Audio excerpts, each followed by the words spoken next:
Global Goals Day. In this project, Year 9 learners will be working together with each other and making sure to take care of everyone within the group and include everybody. SDGs that we're focusing on here today is SDGs 7 and 11. So we're looking at affordable and clean energy, and we're also looking at sustainable communities and cities. It's very cool. The sun can have so much power and we can use it for saving the environment and not using gasoline.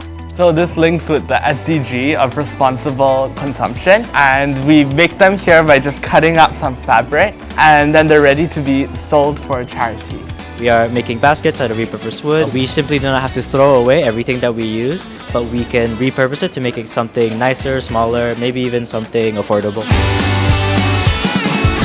I hope the story that I share today will inspire the young kids to one day. And I really hope that Nexus students here and the whole school will seriously take action into climate change.